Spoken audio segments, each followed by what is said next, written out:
Michael James in London. Thank you for joining us today. How are you? Okay? Fine, yes, thank you. Well, we've been waiting to talk to you again on the first Sunday of every month.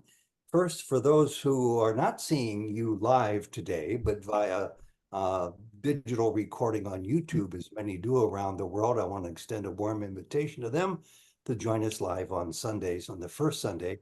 And just send me your email address. Send it to me, ted@newsguy55 at AOL.com, NEWSGUY, newsguy55 at AOL.com.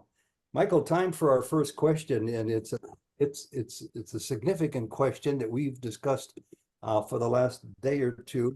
And I'm going to have you break tradition and read it and answer it together because it's multifaceted and somewhat complex. And I also see that Sri Ram and Rika are both here with us today if you need them to add some clarification to it as we discussed. Go ahead. Okay. Om Namo Bhagavate Sri Ramanaya. So the first set of questions I've been asked, it's been divided up into 5 points. The first, I'll deal with it point by point. The first point is, Bhagavan extolled the practice of nama japa on more than one occasion and referred to a book by Saint Namdev in which a book by Saint Namdev. He said that nam means name, referring to the name of God, that is, if taken continuously, attentively, and lovingly, can take to the Atman. To understand Bhagavan's teachings correctly, we cannot rely upon books like talks and day by day, where such incidents are recorded. There are several reasons for this. One reason is what Bhagavan says is appropriate to the person he is speaking to. So not everyone who came to Bhagavan came in order to learn from him the path to salvation. In other words, the path that Bhagavan had come to teach us, the path of self-investigation and self-surrender. People were attached to their own practices and they sometimes asked Bhagavan for guidance on their own particular practice. So Bhagavan appropriately encouraged them in their own practice because that is the level they're at. But if we want to understand that's one shortcoming with books that record questions and answers with Bhagavan. Bhagavan's answers were often suited to the particular questioner. That's one shortcoming. The other shortcoming is these books are not recording the actual words of Bhagavan. People listen to if you listen to a conversation, and after listening to a conversation, you go and write down what you remember of that conversation, you will only write down what you understood from that conversation. When Bhagavan talks, Bhagavan is often very nuanced in what he says, and not everyone grasped the nuances in what Bhagavan was saying. So if 10 people listen to the same conversation, each will come away with their own impression according to their own understanding. So what is recorded in books like talks and day by day is what the reporter of those books understood and remembered of the conversations, not the actual words of Bhagavan. So we shouldn't rely entirely. I'm not saying there are not useful things in these books. There are definitely useful things, but we need to read with discrimination, take things with a pinch of salt. If we want to know what Bhagavan's real views are, we need to refer to his own original writings. And there he is very, very clear. For example, about nama japa, to understand what Bhagavan's view of nama japa is and whether it can take to the Atman, as is implied here, we have to refer to Upadesha Undiyya, or to one of Bhagavan, what Bhagavan wrote in Tamil originally, Upadesha Undiyya, he later translated into Telugu, Sanskrit, and Malayalam under the name Upadesha Saram. So we have to refer to this particular text that Bhagavan wrote in these 4 languages is a very important text. And in this text, Bhagavan talks about other practices. but he shows those other practices in the that is how they are related to Atma-vichara, self-investigation, and how they can lead to Atma-vichara. According to Bhagavan, there's no means to salvation except self-investigation and self-surrender, which are ultimately one and the same. They may start off seeming to be different, but we cannot surrender ourselves completely without investigating what we actually are, because the self we have to surrender is ego, and we can surrender ego only by knowing what we actually are. So the final stage of surrender is to investigate, who am I, who want to surrender myself to God. That is the way we can surrender ourselves to God. So ultimately, there is only one path to salvation. But other paths are like tributaries leading to the main river. The main river is Atma-vichara. The tributaries, the water in the tributaries, in order to reach the ocean, they have to merge with the main river, and only through the main river will they be discharged to the ocean. That main river is the path of self-investigation. All these other paths, the puja, japa, jñāna, yoga, all these various other paths, they are all tributaries leading to the path of Atma-vichara. This Bhagavan makes very clear in Upadesha Undiyā.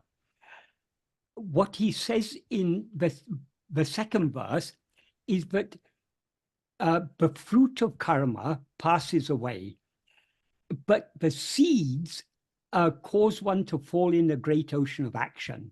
What he refers to there as seeds is the vasanas. Vasanas are our inclination, specifically Vishaya vasanas, the inclination to experience Vishayas, things other than ourselves, objects or phenomena. So, because we have strong Vishaya vasanas, that under the sway of both Vishaya vasanas, we act by mind, speech, and body. So when we do a certain action, it bears fruit. If we experience that fruit, because the actions are finite, the fruit are also finite. So the fruit, when they're experienced, they pass away. Just like if someone gives you a mango, for example, if you eat the mango, you can't eat the mango a second time. Once you've eaten it, it's finished. Likewise with the fruit of karma. When the fruit of any karma is experienced, it is then consumed, it's finished. So liberation cannot be the fruit of a karma, because liberation is infinite. Karma is finite. So what Bhagavan says in that verse is that the fruit of action passing away will pass away, but the seeds remain that cause us to do the same actions again and again. So that causes us to fall in the great ocean of action. As he says in the Sanskrit, kritim bahodado patana karanam. It causes us to fall in the great ocean of action. In the Sanskrit verse, he mentions cause, but he doesn't specify what the cause is. In the Tamil and Malayalam verses, he makes it very clear that the cause is the seeds. And in the Malayalam version, he says, vasana kara vittai. That means the seeds in the form of vasanas. So that is what makes us fall in the ocean of action. So his conclusion of that verse in Tamil is, bidu tarile. Karma will not give liberation. And in Sanskrit, he goes even further. He says, gati nirodhakam. Karma obstructs liberation. So any action that we do by mind, speech, or body cannot be a direct means to liberation. So nama japa is an action of speech, or if it's done mentally, it's an action of mind. It cannot lead to liberation. However, in the next verse, Bhagavan says, but nishkarmiya karma. Nishkarmiya karma means action that is done without desire for the fruit. In other words, you're acting without desire for the fruit. How is it possible to do any action without desire for the fruit? It is possible to do so only if we do so for the love of God. So what Bhagavan says is the desireless action done for God. And in Sanskrit, in the Malayalam version, he makes it clear what he means by done for God, done for the love of God. That's what's clearly implied in the Tamil version and other versions. So if we act in a way that is motivated by love for God, rather than seeking any particular benefit from doing that action, such actions will purify the mind and show the way to liberation. What he means by show the way to liberation, when the mind is purified, it will gain clarity. And when it gains clarity, it will be able to recognize that the way to liberation is not doing anything, but just being. That is what Bhagavan is clearly pointing out throughout Upadesha. But in order to know what we actually are, we need to be what we actually are. And in order to be what we actually are, we need to cease rising as ego. And to cease rising as ego, we need to attend to ourselves. So, as I say, in verse 3, Bhagavan says that nishkarmiya karma, done for the love of God, will purify the mind and show the way to liberation. One important thing to notice here, traditionally, there are said to be 4 paths: karma, bhakti, yoga, and jnana. Karma means the path of nishkarmiya karma, desireless action. But Bhagavan makes it clear in this verse that nishkarmiya karma is a part of the path of bhakti. At the early stages of the path of bhakti are nishkarmiya karma. When you're doing puja, japa, and dhyāna, that is, puja means worship, japa means repetition of the name of God, or meditation on a name or form of God. When you do that with love for God and without desire for gaining any benefit from it, such actions will purify the mind. But what purifies the mind is not the action in themselves, because you can do the same puja or japa or dhyāna with desire for the fruit. You can worship God, but why most people go to churches and temples and mosques and gurudwaras? They go there for some benefit. They pray for good things in this life and a better life afterwards. That's generally what people are going to, any place of worship people go to, because most people are not following the path of nishkarmiya bhakti. They're following the path of karmiya bhakti. That is, they are not going to the church for the love of God, but for the love of what God can do for them. So their love is for the benefits they can get from God rather than for God himself. But Bhagavan starts from the point where we give up our desires for other things and worship God just for the love of God. So what purifies the mind is not the actions themselves, but the love with which we do them. That is very important to understand. Then in the next verse, verse 4, he says, this is certain, puja, japa, and dhyāna are actions of body, speech, and mind respectively. And in this order, each is superior to the previous one. That is better. Superior to puja is japa. Superior to japa is dhyāna. What does he mean when he says superior in this context? He means it is a more effective means of purifying the mind. So doing puja, that's worshipping God by physical actions is good, but it's more effective. A more effective way to purify the mind is to do japa, to repeat the name of God with love. More effective than that is to meditate on God, to do it mentally.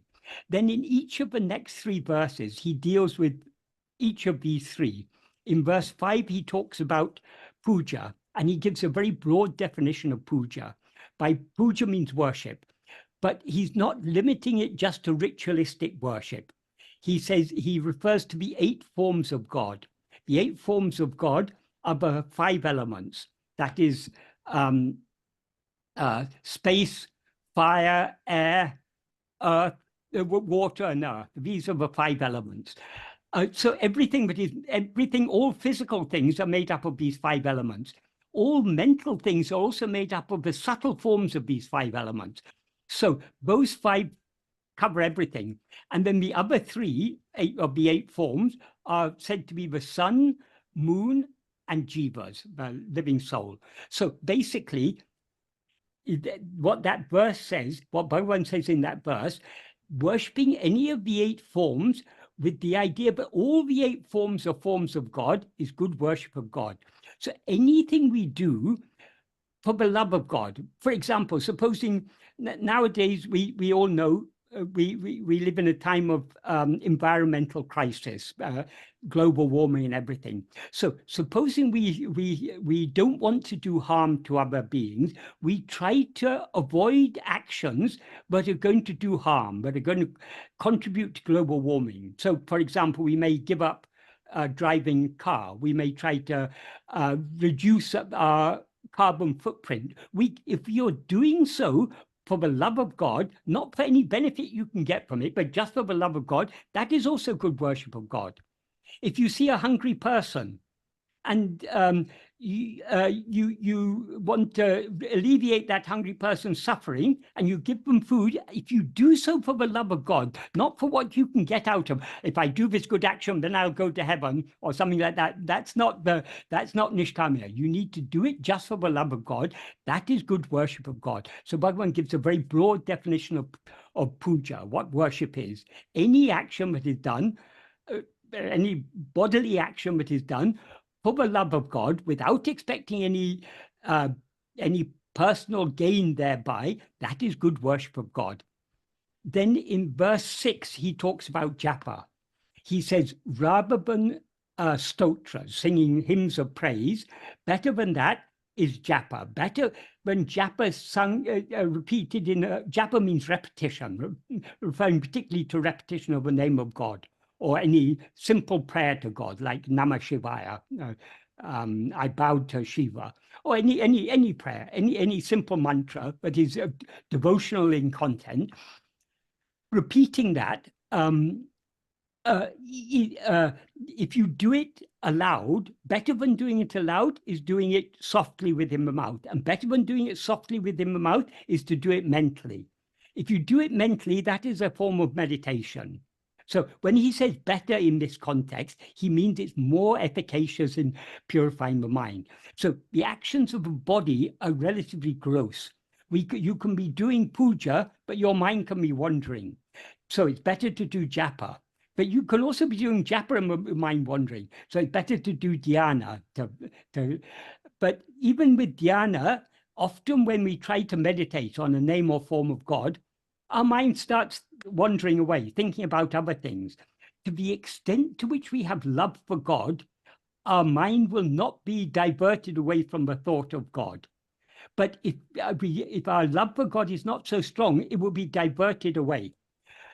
So what Bhagavan says in the 7th verse about meditation, better than interruptive meditation, uninterrupted meditation, like the flow of water in a river or the flow of ghee, if you're pouring ghee, the oil that is, ghee is clarified butter. If you're pouring it like that, it gives a continuous flow. The meditation that is continuous is best among all. Rather, better than, sorry, it's not best among all, it's better than the interrupted meditation. So up to verse 7, Bhagavan is talking about the path of nishkamya karma as a form of bhakti. But in verse 8, he goes one step further. He's still talking about meditation, but he says, what he says in verse 8 is, rather than anya bhava, in this context, anya means what is other. So in this context, anya bhava means meditation on what is other. That the implication is, rather than meditating on God as something other than ourselves, ananya bhava, that meditating, ananya means what is not other. That means ourself alone. So ananya bhava, in which he is I, is best among all. So what he implies there is, rather than meditating on a name or form of God, a name or form of God is something other than ourselves.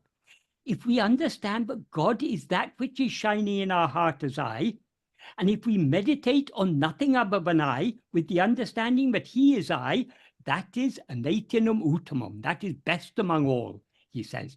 So what he is teaching in these verses is how these other practices, these karmas of puja, japa, and dhyana, how they lead to the practice of self-investigation. Because what he refers to in this verse as ananya bhava, in which he is I, means we're attending to nothing other than I. So it's self-investigation.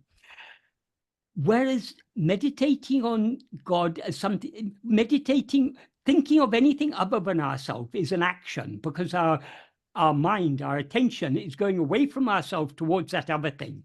So meditation on anything other than ourselves is a mental activity. Whereas meditation on nothing other than ourselves, meditation on ourself alone, is not a mental activity, it is a cessation of mental activity. Because to the extent to which we attend to ourselves, we as ego thereby subside back into our being. And that is what he indicates in the next verse, verse 9. In verse 9, he says, Bhava Balatinal Bhavanatita Sabhava Terutale Undipara Parabhakti Tattvam Undipara. That is, he says, by the strength of meditation. The meditation he's referring to is obviously the meditation he's extolled in the previous verse. That is Ananya Bhava, meditation on nothing other than ourself. So the implication of Bhava Balatinam by the strength of meditation is by the strength of self-attentiveness, Satbhavatu Irutale, that means being in Satbhava. Satbhava means the state of being. In other words, our own real state of just being as we actually are. Being in that state, which is bhavanatita, it transcends bhavana. Bhavana there implies meditation in the form of mental activity. So by the strength of self-attentiveness, we transcend mental activity and remain in the state of being. And that, says Bhagavan, that is parabhakti tattva. That is the real nature of supreme devotion.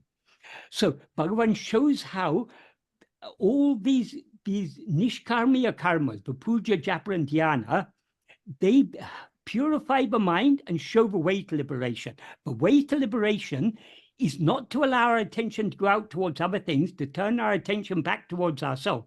Because when we turn our attention back towards ourselves, by the strength of that meditation, we thereby subside and remain in the state of being. And that is the supreme devotion.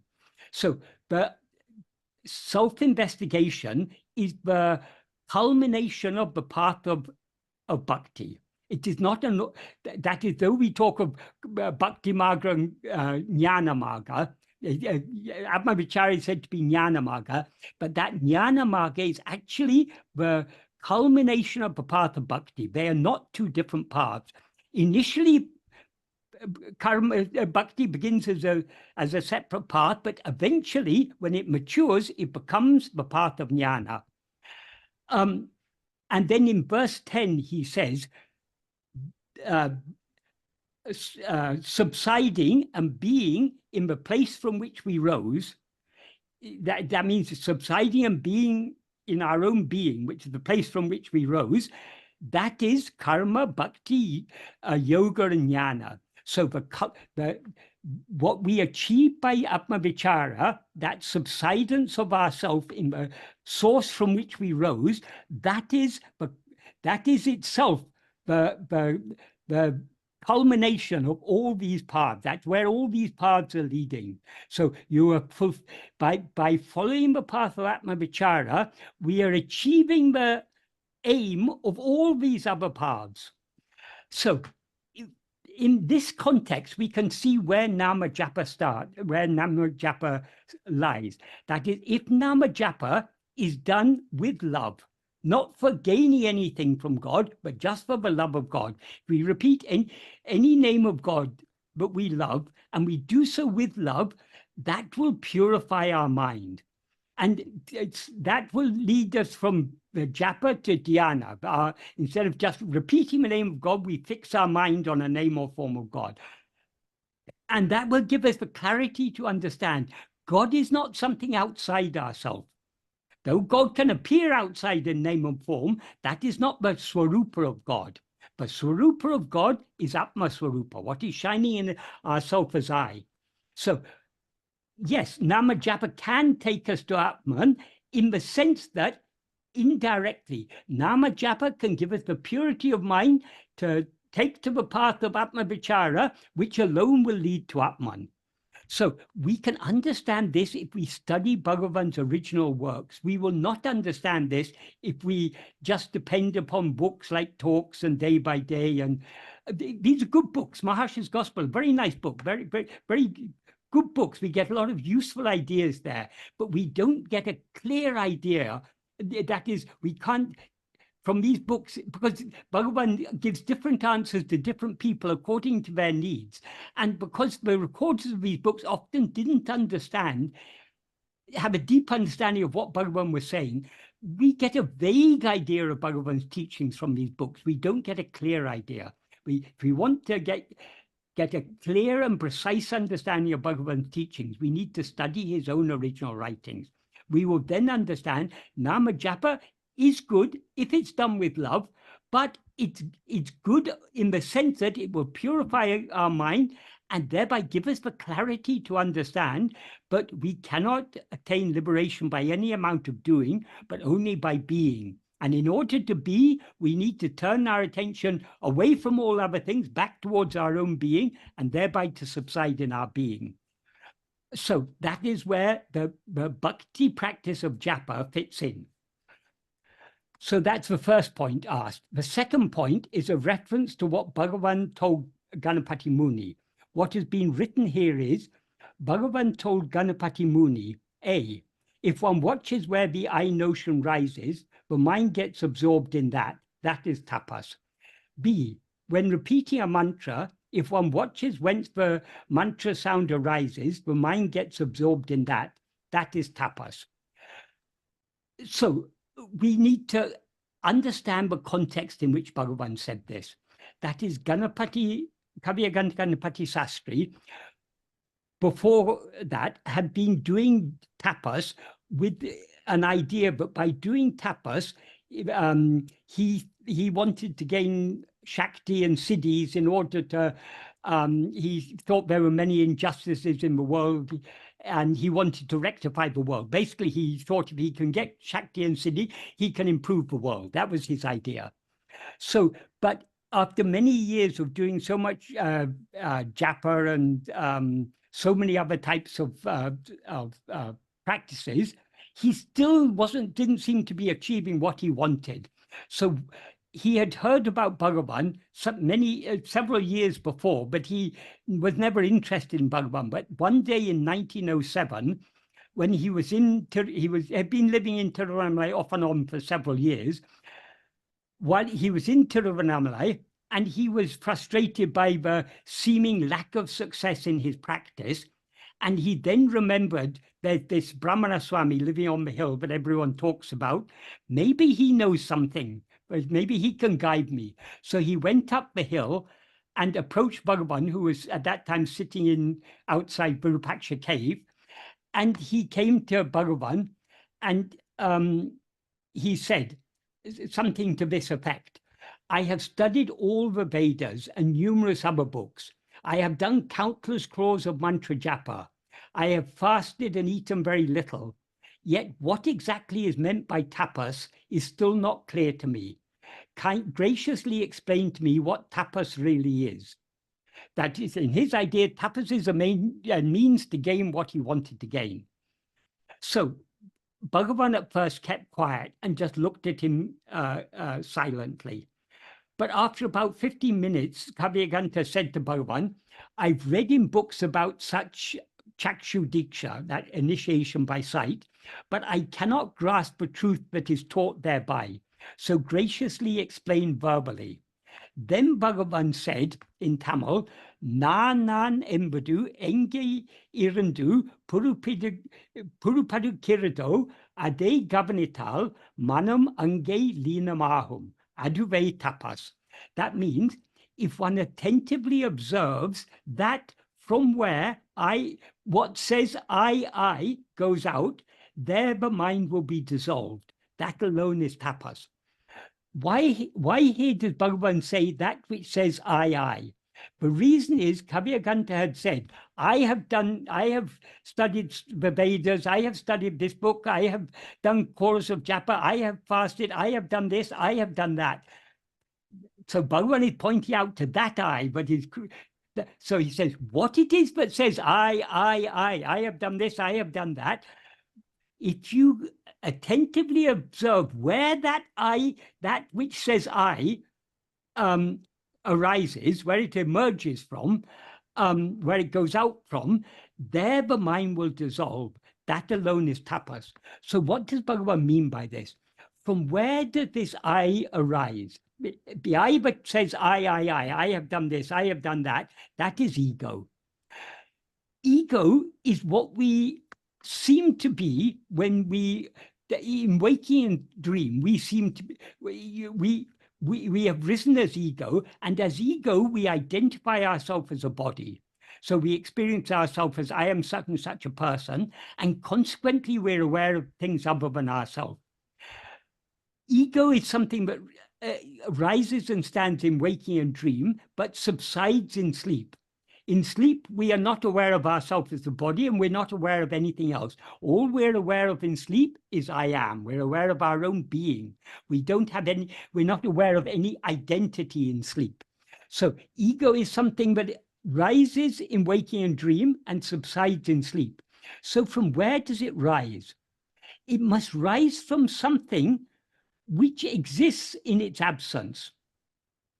According to Bhagavan, everything other than ourself comes into existence only when we rise as ego. Bhagavan says this in the last paragraph of jñāna. If oneself arises, everything rises. If oneself subsides, everything subsides. He also says it in verse 26 of Uludunapadu. If ego comes into existence, everything comes into existence. If ego doesn't exist, everything doesn't exist. Why is that? Because everything means all this names and forms, all this numerous phenomena. In whose view do they seem to exist? Only in the view of ourself as ego. So it's only when we rise as ego, but other things seem to exist. When we do not rise as ego, nothing other than ourself seems to exist, as we know from our experience in sleep. So ego cannot rise from anything other than ourself. It can only rise from that which exists in its absence. What exists in its absence is our own being, I am. What remains in sleep, that is our being. That is what we actually are. From that, ego rises. So when Bhagavan says, if one attentively observes that from where what says I goes out, what he means by that from where it goes out is our own being. So if we attentively observe our own being, I am, there the mind will be dissolved. That is Bhagavan. This is a very, very important teaching of Bhagavan. Bhagavan made this most clear in verse 25 of Uludunapadu. What Bhagavan says in verse 25 of Uludunapadu, in the last line, he says, Uruvatra Peyahande. That means the formless demon ego. Why does he say ego is formless? Because it has no form of its own. So if it has no form of its own, that means it has no separate existence of its own. So how does it come into existence? That is what he explains from the beginning of the verse. He says, Urupatri undam, grasping form, it comes into existence. Urupatri nikam, grasping form, it stands. That is, ego cannot rise or stand without grasping form. Since ego is formless, whatever form it grasps is something other than itself. So what is the first form that ego grasps? It grasps the body as I am this body. And what Bhagavan means by body in this context is not just the physical body, but all the five sheaths. That is the physical body, the life or prana that animates it, the mind, the intellect, and the will. These are the five sheaths, panchakosha. This is what makes up the body. So this is the form that ego grasps as soon as it arises. This form doesn't exist independent of ego. So when we rise as ego, we project a body and take this body to be ourself, just as we do in dream. As soon as we begin dreaming, we have a body. We're a person within the dream world. So the whole dream world, including the body that we take ourselves to be, is all a projection of ego. So ego projects a body, identifies that body as I, and through the five senses of the body, it projects a seemingly external world. So, so that's why Bhagavan says, grasping form, it comes into existence. Grasping form, it stands. Grasping and feeding on forms, it flourishes abundantly. That is the first form of body the ego grasps is a body that it takes to be itself. It cannot rise or stand without grasping that body as itself. Having grasped the body as itself, it then is constantly grasping other forms. In other words, it's constantly attending to things other than itself. And that is the food on which it lives. That's why Bhagavan says, grasping and feeding on forms, it flourishes abundantly. Then he says, uru vittu uru patram, leaving form, it grasps form, because it cannot for a moment stand without grasping form. If it leaves one form, it has to grasp another form. So what Bhagavan reveals there is that the very nature of ego is to grasp form. Form means anything other than itself. He's not just talking about physical forms, thoughts, feelings, emotions, perceptions, sights, sounds, tastes, everything, all is forms. Anything that is distinguishable from any other thing. In other words, all phenomena are forms. So ego cannot rise or stand without grasping phenomena. So this is the very nature of ego. But then the most important sentence in that 25th verse of Uludunapadu is the sentence in which he says, Hedinal otum pidicum. That means if seeking, it takes flight. What that implies is if ego seeks its own reality, it will take flight. That means it'll run away. That's a metaphorical way of saying if ego turns its attention back towards itself to see who am I, it will thereby subside and dissolve back into its source. That is what Bhagavan is pointing out here. If one attentively observes that from where what says I goes out, in other words, if we attend to the source from which we have risen as ego, namely our own being, there the mind will be dissolved. Lina means it subsides and dissolves. So there the mind will subside and be dissolved. That alone is tapas.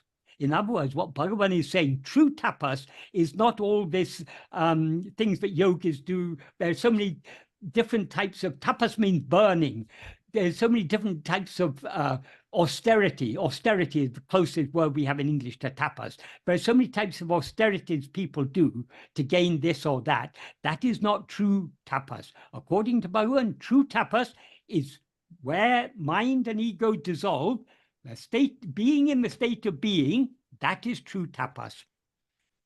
So for Kavyaganta, this was a very new and unfamiliar teaching. Though he'd read so many, he'd read vastly, he'd read the Vedas, the Upanishads, and so many tantras. He was very much into tantric upasaka. He was a tantric upasaka. So he had read so many tantric texts.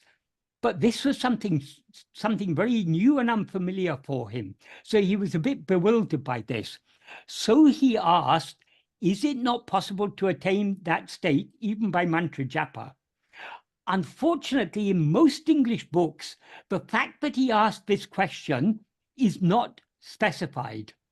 In many of the biographies of Bhagavan, they completely omit this, as if Bhagavan gave one teaching and then gave a second teaching. Bhagavan gave the second teaching only because of in the context of this question that Kavyaganta asked. Bhagavan himself clarified this. So when Kavyaganta asked, is it not possible to attain that state even by mantra japa? Then Bhagavan replied, Oru mantra te japam panninal and mantra dvani enge irundu Purupadu kiradu endru govnital manam angelinam akiradu. Adutan tapas. What that means is, if one does japa of a mantra, if one attentively observes where that mantra sound goes out, there the mind is dissolved. That itself is tapas. So is this a different teaching that Bhagavan is giving? No, it's the same teaching, because the place where I rises must be the place from which everything else arises, because that is the mantra sound cannot come from anywhere other than ourselves. So actually the mantra sound is coming from ego, and ego is coming from our being. So the ultimate source for all phenomena, That is, ego is the source for all phenomena, the root of all phenomena, and the source of ego is our own being. So our own being is the ultimate source of all phenomena. So when Bhagavan says, if one attentively observes where that mantra sound goes out, from where that mantra sound goes out, that means it goes out from ourselves, from our own being ultimately. If we attend to ourselves, there the mind is dissolved, that is tapas. So actually, what Bhagavan says in the second answer, he's saying the same thing that he said in the first answer, but just in a different way. Because Kaviganta wanted to know if he could attain it by mantra japa. Bhagavan says, sure, you do mantra japa, but don't attend to the mantra. Attend to where that mantra sound is emerging from. In other words, from yourself. Attend to yourself. There the mind is dissolved. So what Bhagavan taught here, this is not the... Whereas what he was talking about in Upadesh Undiyar, when he talked about japa, that is about the bhakti practice of japa.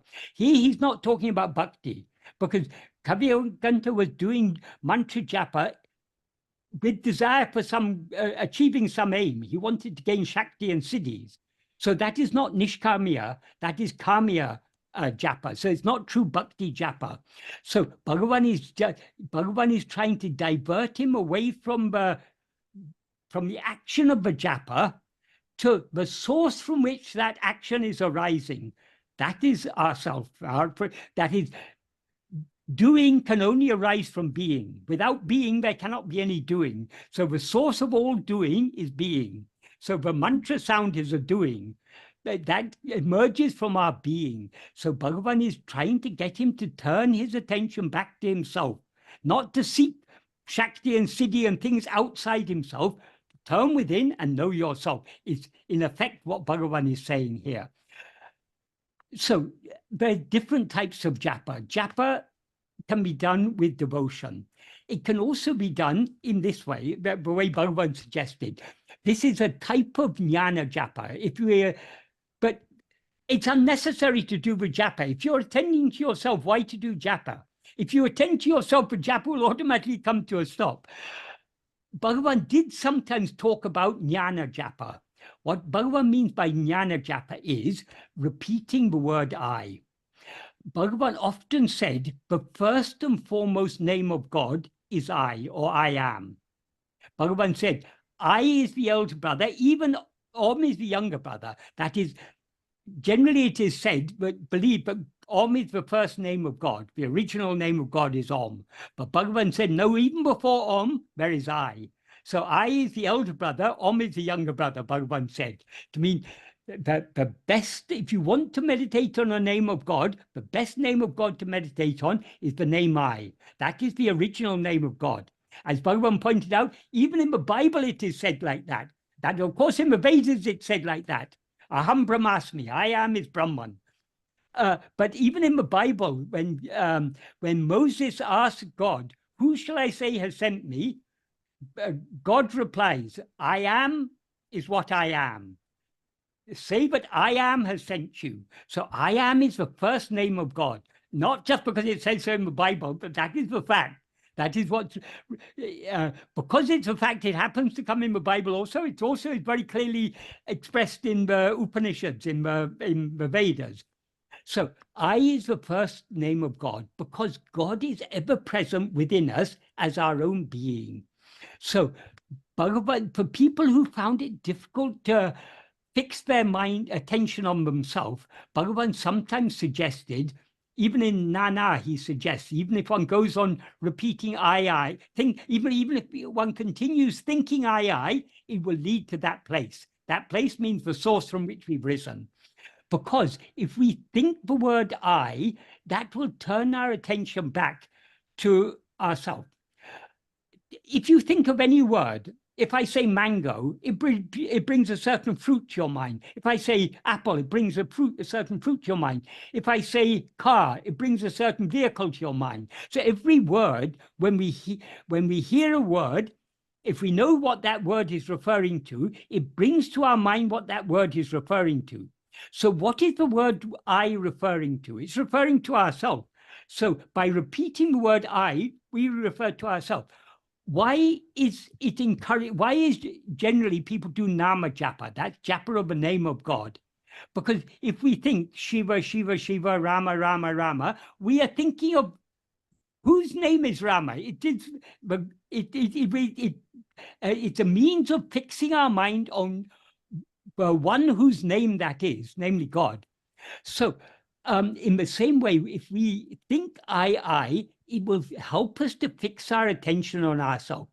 That is what Bhagavan sometimes referred to as jnana japa. So we have bhakti japa, we have jnana japa.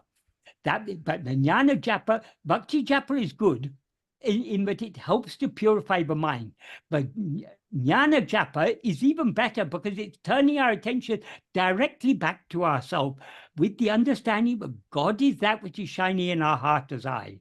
So the best japa to do, if we want to do japa, is to do japa of I, but not just attend to the sound of the word I.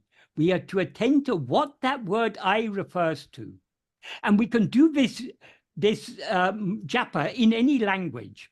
We can, whatever language you're familiar with, every language has an equivalent of the word I. Aham in Sanskrit, nan in Tamil, I in English, je in French, ego in Latin and Greek. So there's a word I in every language, whatever language it is, whatever language we're familiar with. If we repeat that word I, but try to attend to what that word I is referring to, then our mind will turn back and towards ourselves, and thereby it will be dissolved. So this is Bhagavan's teaching on japa. There's also other japa we can do, like Kavyaganta was doing japa in order to gain some benefit. Kavyaganta was doing japa to gain shakti and siddhis. That is not bhakti. That is kamyata. That is doing an action for the fulfillment of desire. So that's not even come to the path of true bhakti. True bhakti is only when we give up all our desires and love God for the sake of God alone. So that's where the bhakti japa comes. But if we want to attend not just to a name or form of God, but to the swarupa of God, to the true form of God, what God actually is, that is what is shining in our heart as I. For that, the best mantra is I or I am in whatever language. So that's, I hope, clarified that second thing. Then, only then Sri Ram comes to his actual questions. He says, at times I have a looping problem when doing japa. I begin watching the attention giver and find out who that is. Then the questioner, who asked that question? Who is attending to the I? How to overcome this? That is, we don't have to complicate it unnecessarily. We all know I. If we're doing japa, what is the source from which the japa is coming from? It's coming from ourselves. So we need to attend to ourselves. There aren't many selves. One self, and behind that another self, and behind that another self. There is only one I. We attend to that one I. At first, that one I is mixed and conflated with adjuncts as ego. But the more we attend to I, the more the adjuncts drop off and the pure I alone remains. So this looping problem is only if we are not understanding the practice correctly, because there cannot be more than one I. So if we are looking for one I and then some I behind that and I behind that, we are not looking at I at all. We're looking at externally. All this looping can happen only if we are attending to anything other than ourselves. We shouldn't attend to anything other than ourselves. We should attend to ourself alone. If we attend to ourself alone, there the mind will subside. That is, and that is our real nature. So we simply need to. All this type of confusion can be only overcome by clearly understanding Bhagavan's teachings. That's why we need to read Bhagavan carefully and understand what he's saying. In other words, we need to do sravana. We need to attentively study Bhagavan's teachings. That means his own original writings. We need to do manana. We need to think carefully about it and make sense of it. If we've done sufficient Sravana Mana, to understand that all we are to attend to is ourself, then we won't find any looping problem, because there's no looping, there's only one eye. Just attend to that one eye, attend to yourself. So more clarity of understanding is required in order to avoid this type of confusion. Then the next point that is written is, this isn't so clear, but I notice a spy though. I don't know what that spy means there. The But spy anyway, thought. Spy thought, like a witness thought. Oh, a spy thought. Okay. A spy thought. Okay. That Buddhists call this the sheepdog warning the meditator that sheep thoughts are running amok. Sorry, can you explain this to me? It wasn't very clear to me. What do you mean? Yeah, like, there's suddenly you're doing an inquiry or japa, like you said, and the mind gets buffeted by different thoughts, different distractions. And then suddenly a thought comes that, hey, your mind is wandering. You're not doing what you're sat here for. So that's been called a sheepdog that keeps the sheep owner alert that your sheep is running away from the pack, and bring them back like a witness thought. So is this also a thought? Is this a guide that helps us come back to ourselves? And should that be encouraged? Or should that thought also be, is it also a thought? And is it also worth sacrificing or abandoning? What Bhagavan says is, however many thoughts arise, so what? As and when each thought rises, when a thought rises, that means our attention has gone away from ourselves towards something else, because all thoughts are about things other than ourselves. So as and when each thought rises, if one investigates to whom has this risen, it will be clear to me. So what Bhagavan means by that is, investigating to whom means turning our attention away from whatever appears back towards ourselves, the one to whom it appears.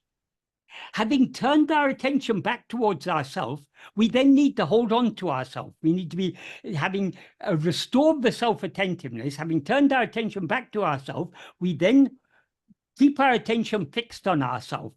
That is what Bhagavan calls the investigation, who am I? So he then says, if one investigates who am I, the mind will return to its birthplace, in other words, its source. And the thought that had risen will subside, because thoughts cannot stand unless we attend to them, because thoughts all appear in our awareness. So if we don't attend to them, they will automatically subside. So all we need to do is to attend to ourselves. If we notice that our attention has got diverted away from ourselves towards something else, we turn it back towards ourselves. Simple as that. Keep it. Bhagavan's path is extremely simple. We don't have to worry about japa or any of these things. These are all unnecessary. At every moment in our life, we are clearly aware, I am. But now our attention is going outwards towards other things. So long as our attention is going out towards other things, I is mixed and conflated with adjuncts. So when you're attending to other things, you're aware of yourself as I am Sri Ram. As Sri Ram, I'm attending to this and this and this. If you turn your attention back from all other things include Sri Ram, because Sri Ram is an object known by you. Turn your attention back to the I, to whom Sri Ram appears and to whom everything else appears. If you keep your attention fixed on I, their ego will subside back into your being. Hold on to that. And Bhagavan says, this is in the 6th paragraph of Jnāna, by Ipadi Paraka Paraka, Manataku, Tam Pirapida Til Tangi Nikam Shakti Adikadi Kindradu. That means by practicing and practicing in this way, the strength for the mind, the strength to remain standing firmly in its source will increase. What does he mean by practicing and practicing in this way? Ipadi Paraka Paraka. He means by trying to hold on to self-attentiveness. And whenever our attention is diverted away from ourselves, we need to turn it back to ourselves. That is the practice we need to do. The more we do that, the more clarity we will get, and the more love we will get to remain firmly in our own being, and which is the source from which we have risen.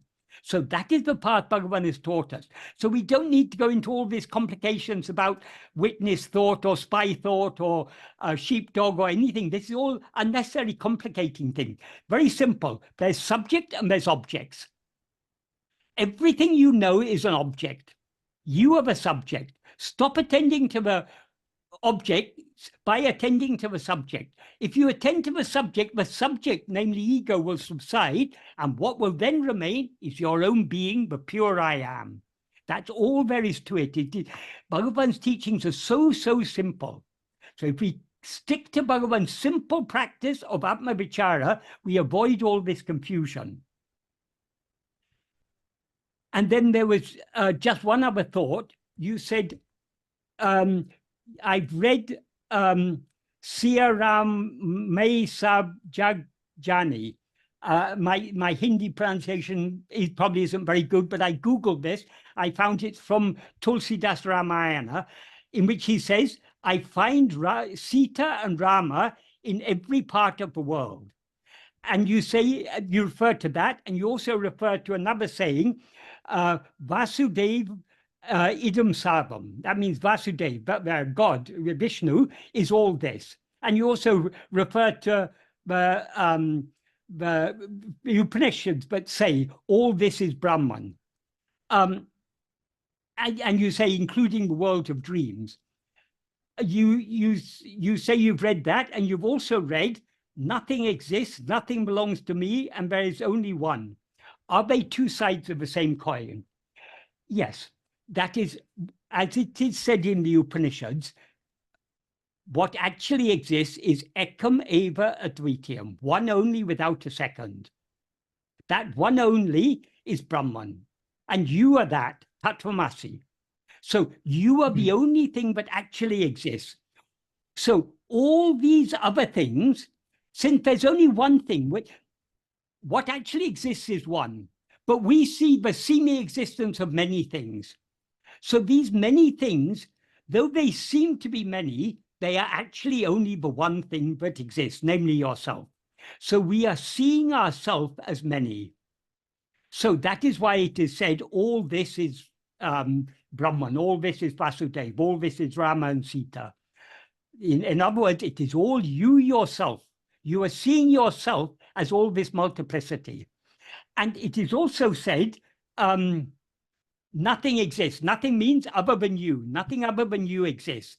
Nothing belongs to me. There is only one. That only one is you. Nothing else exists. So all these other things are mere appearance. They're mere vibhata. Vibhata means it's an illusory appearance.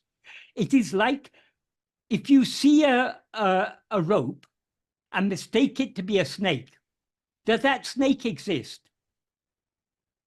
As a snake, it doesn't exist. As a rope, it does exist. The snake is nothing other than a rope, but the rope is not a snake. So all this is Brahman, but Brahman is not all this. Brahman is one, ever indivisible. Brahman is, as Bhagavan describes beautifully in verse 28 of Upadesha, he says, if one knows what the real nature of oneself is, then Anadi, Ananta, Akhanda, Satchidananda. Anadi means beginningless, because it's timeless. It had neither beginning nor end. Ananta means endless, limitless, infinite. So it's infinite in all ways. Akhanda means unbroken, undivided, indivisible. Satchidananda. So that is the one thing that actually exists. Tattvamasi, you are that. So what should you attend to? Don't attend to anything other than yourself. Don't attend to any mantra or tantra or anything, even name or form of God you can leave, because the reality of God is what is shining in you as I. So Bhagavan is always pushing us to go deeper and deeper and deeper. For people who weren't ready to go deeper, he would sometimes extol the greatness of nama japa, because that's the level at which that person is not yet ready to go beyond that level. But if we come to Bhagavan and want to know what Bhagavan has taught us, what he has taught us is, as he said beautifully to an illiterate Tamil village woman, Unne vidamal iru, be without leaving yourself. Those three words summarize the whole of Bhagavan's teachings. If we hold on to ourselves, we subside in our being and just be as that. That is all we need to know.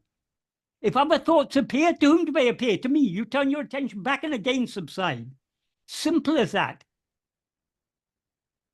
So Bhagavan's teachings, if we understand them correctly, they are incredibly simple. Is that a clear and adequate answer to your question? It is awesome. It is more than clear. It's awesome because this is Bhagavan's. I'm just pointing out what Bhagavan has taught us. That Bhagavan, it comes from the awesome source. And that awesome source is what is shining in you as I. Yes. Bhagavan is ever present in your own heart as I. So if you want to understand Bhagavan correctly, attend to I. The more you attend to I, the more you will subside. The more you subside, the more Bhagavan will shine. Can I ask one quick question? Follow up? Yes. This jñāna japa, again, you don't want to repeat it mechanically. You want to see the source of that japa. Exactly. Right? So the same way, because it seems, I seems unfamiliar, but Rama, Krishna, Shiva, especially for us Hindus, we've been brought up in that. They seem very familiar, like Ted is very familiar to us. Okay. And okay. Can we use that and find the source? Like you said, the source. You can also do that, but which is more familiar to you? Which did you know first? Do you know I first or do you know Rama first? I. Yeah. Who knows Rama? I know Rama.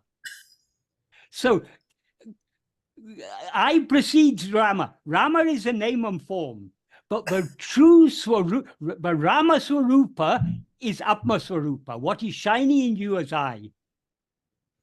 Krishna says in the Gita, Aham Atma Gudakesha. I am Atman. So Krishna is that which is shining in the heart of each and every one of us. So it's there throughout Hinduism, more than in any other religion. But Brahma Jivaikya, the oneness of Brahman, of God and of soul, is stressed so much in Hinduism, more than in any other religion in the world. So you can't say that it's there, you'll find it there in the Ramayana, you'll find it in the Mahabharata, you'll find it everywhere. This basic Advaitic principle is there throughout all the texts of Hinduism. Some people prefer to give it a more dualistic interpretation. That's fine. There's room for dualistic interpretation in Vedanta, because Vedanta is to cater for people at all different levels. But the ultimate teaching of Vedanta is one only without a second. Right. Now, Michael, I have seen people extolling Nama Japa of Ramana and visualizing Bhagavan's image and Bhaje Ramana Namam, Bhaje Ramana Namam. Yeah. So do you have any thoughts about that? That's also good. That's also good. Can we think of Bhagavan without thinking of who am I? If you mention the name Ramana, what's the first thing that comes to your mind? Anyone who knows even a little about Bhagavan, Bhagavan taught who am I? So the reason Bhagavan appeared in name and form as Bhagavan Ramana was to teach us to attend to ourselves. There's a story, I often tell this story, but it's a very instructive story. There was a devotee of Bhagavan called Janaki Mata. She lived in Tanjore. She often used to visit the ashram. One time when she was visiting the ashram, she saw Bhagavan returning from the Gosala, the cowshed, and there were just one or two attendants with him. So she thought this is a very good opportunity. So she approached Bhagavan, she prostrated, she put her forehead on his feet and held his ankles. Bhagavan looked down at her with a smile and asked, "What are you doing?" She said, "I'm holding the feet of my guru." Bhagavan said, "This body is perishable. These feet are perishable.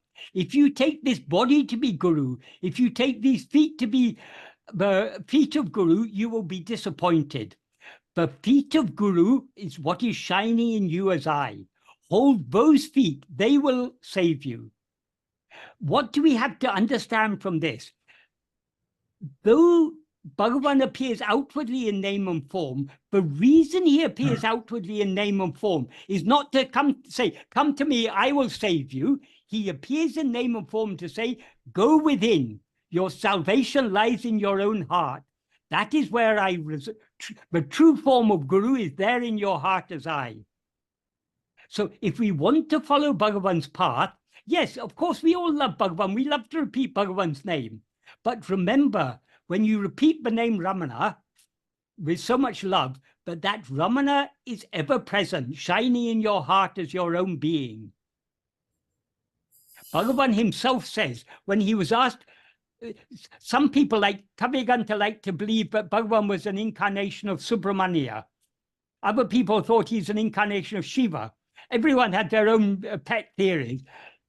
So when Bhagavan was asked by a devotee in a Malayalam verse, whether he's this god or this sage or that sage, Bhagavan replied very simply in a Malayalam verse, but he immediately translated into Tamil. I don't know, but the Malayalam and Tamil are very, very similar.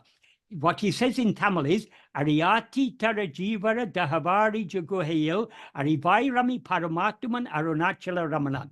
That means Arunachala Ramana is the Paramatma that blissfully exists in the heart, blissfully exists as awareness. That means as the awareness I, in the heart lotus of all jivas, beginning with Hari. So from the highest God, from Mahavishnu down to the tiniest insect, that which is shining in the heart of all is Arunachala Ramana. And Bhagavan doesn't leave it at that. That's the first two lines of that verse. But Bhagavan always emphasizes the need for practice. So in the second line, two lines of the verse, the last two lines, he points out how we can experience that ourselves. He says, "Parival ulam uruha," the heart melting with love. That's very, very important. Heart melting with love. Nal paranandidu guheyandu, reaching the cave, that's the cave of our heart, where that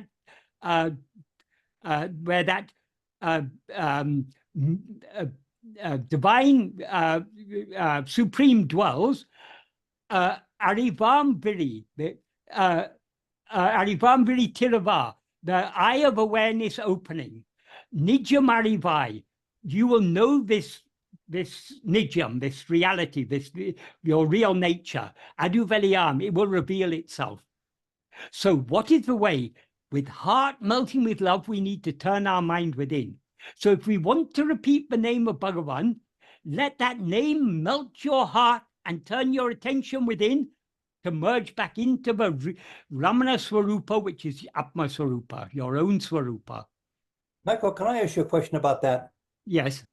Okay, and we're deep into this. We're not deep. We're into the second hour, and we have a bunch of people lined up. But Okay, sorry. This is something that you brought up a couple of minutes ago, and I've always questioned a counterpoint to it. That is, you said Ramana's teachings are incredibly simple. I couldn't agree with you more. Yeah. Absolutely simple, doable. Yeah. And I get into trouble. I go back to the basic teachings.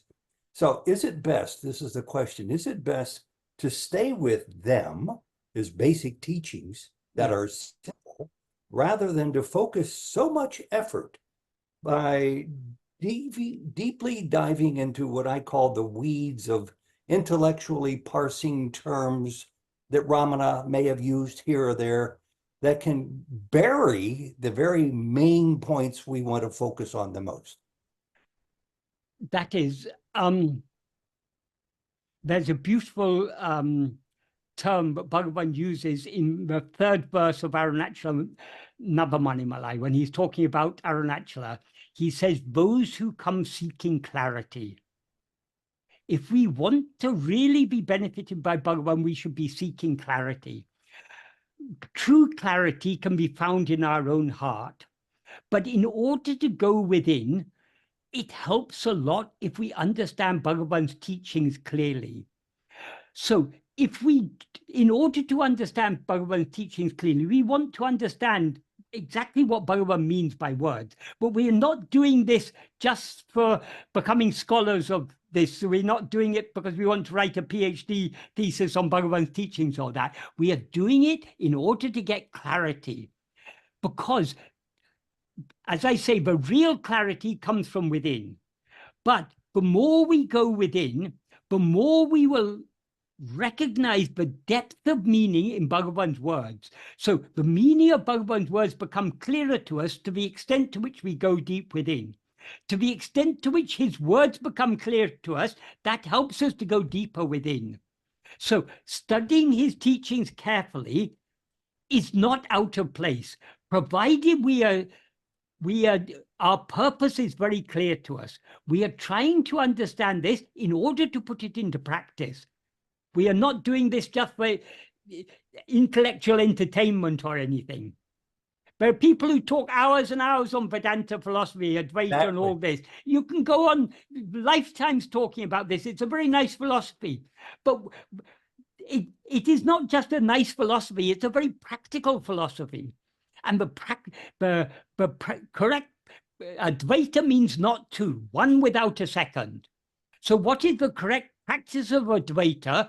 Being with one, being with ourself alone. Bhagavan's words are all pointing us in that direction. So understanding Bhagavan's words is a great help to us in this part. But it can also, if we misuse it, it can become a hindrance.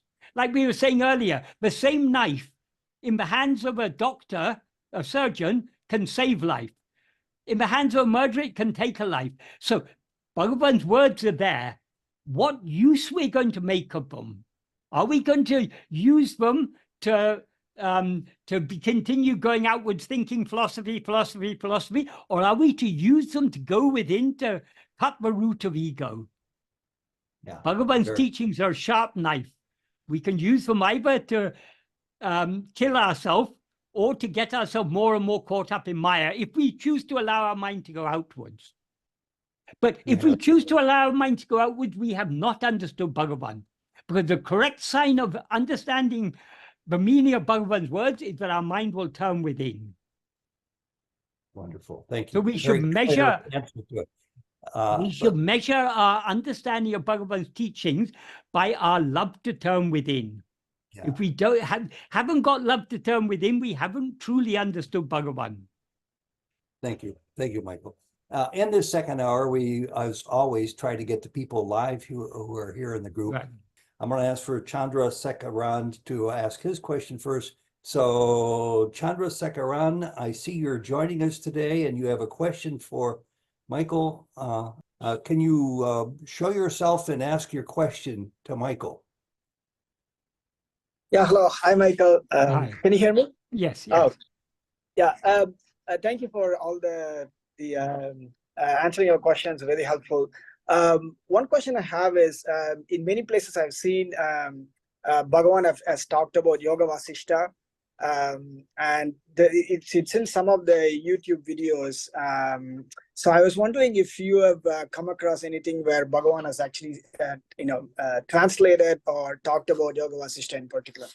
Yes, there's several verses in Uludunapurana Bandham, but Bhagavan has translated from Yoga Vashista. The Mangalam verse, the first benedictory verse, is a translation from Yoga Vashista. There are some verses about the heart that are from Yoga Vashista. There are verses, I think one of the, I'm not sure, no. Anyway, there are several verses in Uludunapurana Bandham that Bhagavan translated from Yoga Vashista. So Bhagavan often used to tell stories from Yoga Vashista because often the stories in Yoga Vashista are very illustrative of this Advaita philosophy. Okay, thank you. Yeah. Very good. Robert, But he sent in a question. if we want to follow Bhagavan, it's okay to occasionally read other books like Yoga Vashista. There's some very nice ideas in it, but we need to focus on studying, understanding Bhagavan correctly, and putting Bhagavan in teachings into practice. That is the main thing. Yeah. So it's very easy to get diverted away by wanting to read more and more books. Bhagavan says, what's the use of reading so many books? Reading books without limit is of no use. We need to get the essential message of the books and try to put them into practice. That essential message is, Katramasi, you are that, know yourself, turn within, see what you actually are. Yeah, I've pretty much given up other books because they can confuse me or make me out. Yeah. Contrary opinions. Robert, I have seen the people who have most difficulty understanding Bhagavan's teachings are those who have read a lot. Yeah, exactly. Those who haven't read a lot often are able to understand Bhagavan's teachings better than those who have read a lot. It's a good point for all of us to chew on. Yeah. Robert, your question, I want to ask you, since he has it listed, Michael has it listed as his second question, which we didn't get to. We've got 35 minutes left. Do you want him to wait till address this next month, or would you like to ask it right now yourself? I think he can answer it very quickly. In fact, I'm sure he can. I heard you in a recent satsang, Michael, say that whatever Bhagavan determines to happen in one's life will happen. You were talking about free will and fate and so forth. My question is, this statement, in this statement, agency seems to be given to Bhagavan. But it's my understanding that self does nothing.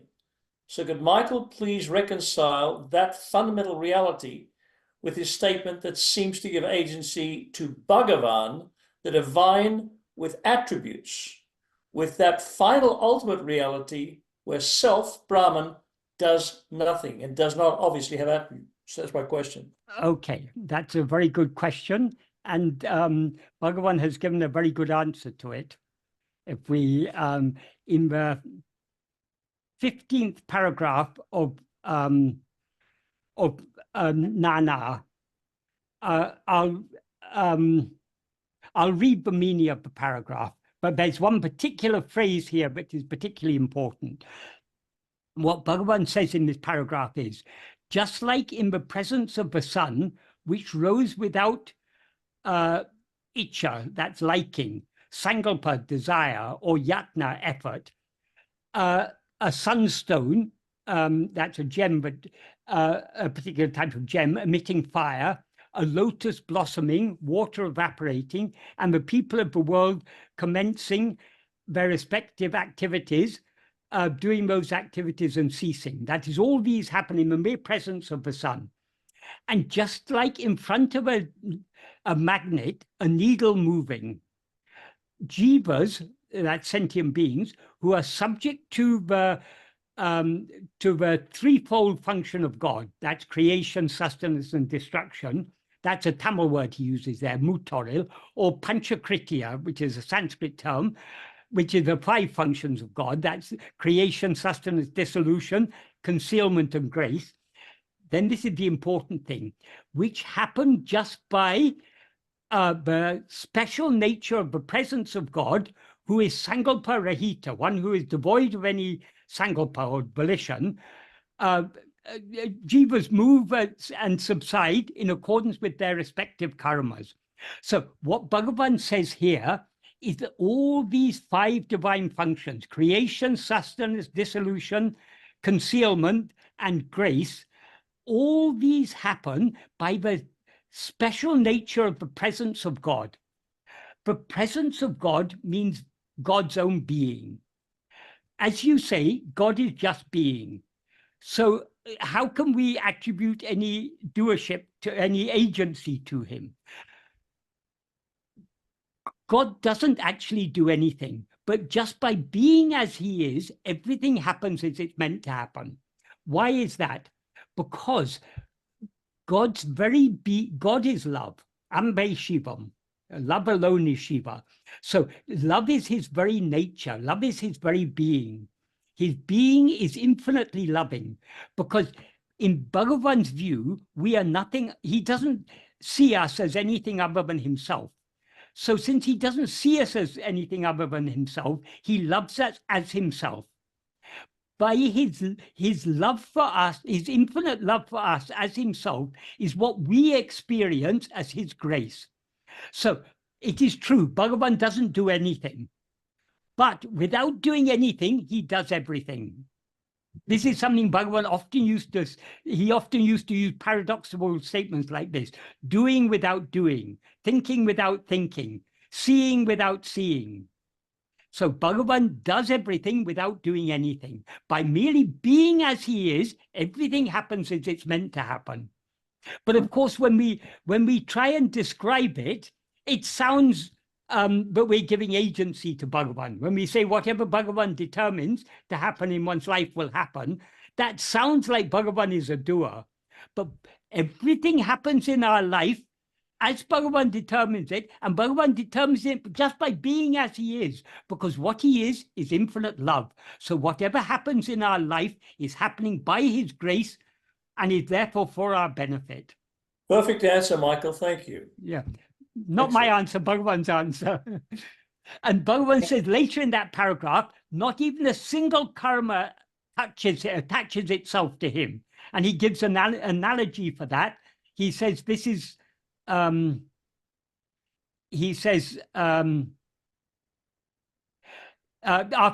concluding that paragraph, which I was just reading, that sentence which I was just reading, he then says, nevertheless, he, meaning God, is Sankalpa Sahita, one who is not Sankalpa Sahita, one who is connected with or possesses any volition or intention.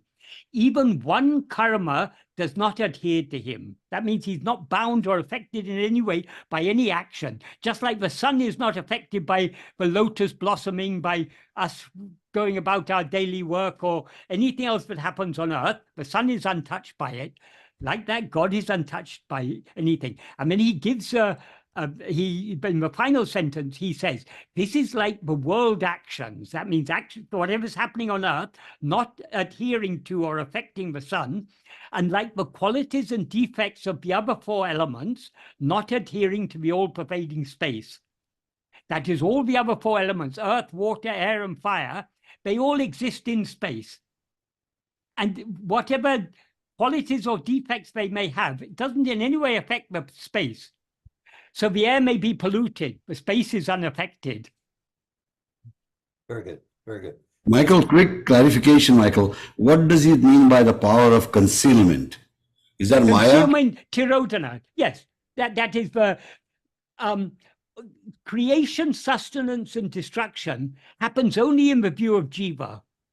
So jiva has to see itself as a limited, we have to see ourselves as a person. That is, as soon as we rise as ego, we experience ourselves as, I am Sri Ram, I am Michael, I am Robert, I am whoever. That is the tirodhana, that is the veiling. And the grace is what removes that veiling. So the tirodhana means our own ignorance. But even that ignorance happens only by the special nature of his mere presence. So long as we want to remain in ignorance, we'll remain in ignorance. When we want to be free, we'll be free. But so long as we remain in ignorance, he is working in our heart, giving us the gradually purifying our mind and giving us the clarity to understand that the wise thing is not to rise as ego, but just to be as we actually are. So grace is doing everything, but grace takes its own time. Bhagavan will never force liberation upon us. Oh, but he will give us liberation only when we wholeheartedly want it. But in the meanwhile, he'll be preparing the ground in order to make us wholeheartedly want it. So ultimately, everything is done by grace. But as he says in the 12th paragraph of jñāna, nevertheless, that in the 12th paragraph of jñāna, that's also a very important one, to because Bhagavan gives us a great assurance there, but also he gives us a caution. He says, God and Guru are in truth not different.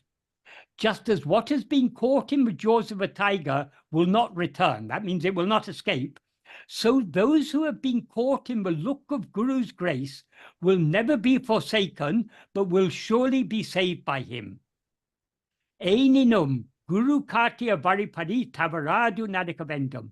Nevertheless, it is necessary to walk unfailingly in accordance with the path that Guru has shown. So Bhagavan assures us, his grace will definitely save us. It will never forsake us. But we have to do our part. We have to follow the path he has shown us. That path is the path of self-investigation and self-surrender. Because until we are willing to surrender ourselves by turning within, he's not going to force it upon us. So our willingness is necessary. But even that willingness comes only from him ultimately. But it's because he, as Bhagavan, another thing Bhagavan used to say, grace is not something outside. It's not something that's up there in heaven is going to descend on you. Grace is in your own heart. Grace is what is shining in your heart as eye.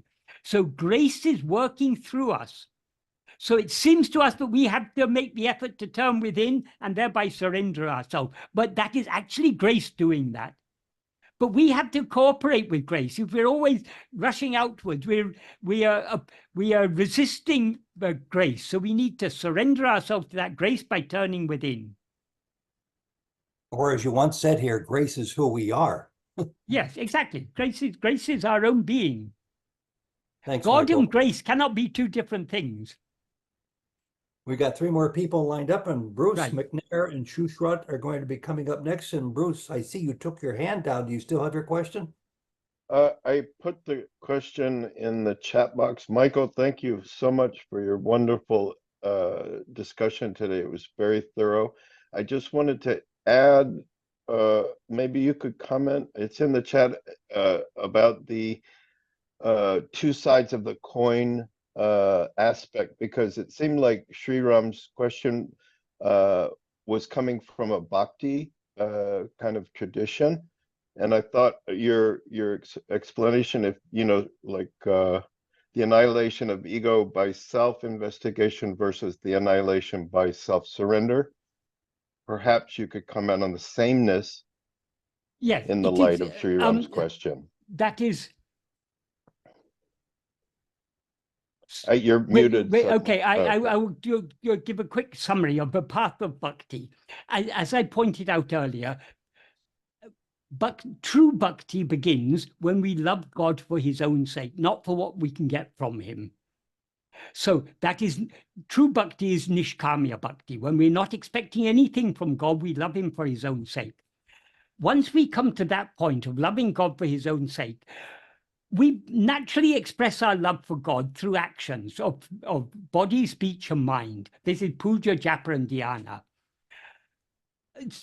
So the true bhakti path begins with action, nishkamya karma, doing actions for the love of God, doing puja, japa, and dhyāna. In other words, expressing our love for God through our actions of mind, speech, and body. By doing those actions, the mind gets purified, as Bhagavan points out in Upadeshundiya, and that gives us the clarity to understand that the way to surrender ourselves to God is to turn within.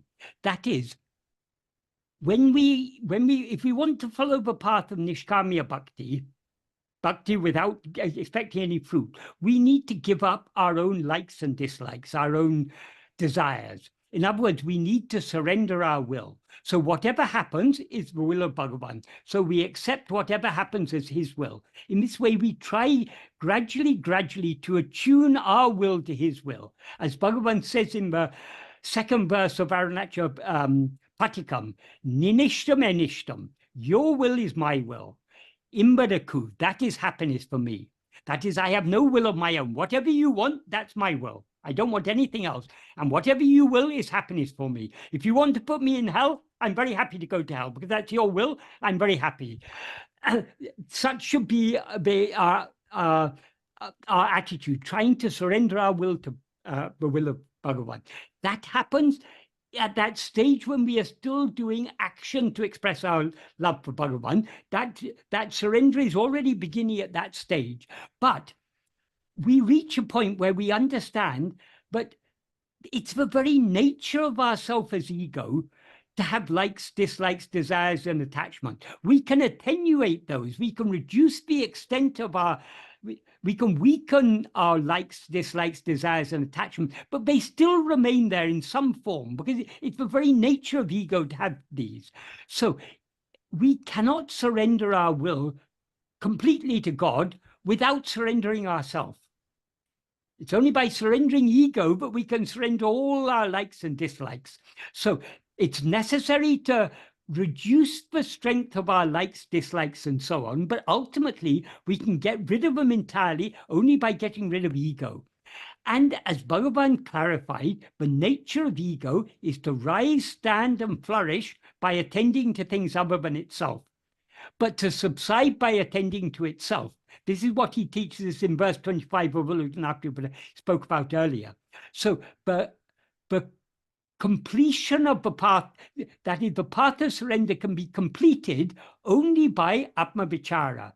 That is why I just read the meaning of the 12th paragraph of jñāna. In the next paragraph, paragraph 13, which is the paragraph about surrender, he begins by defining what is surrender.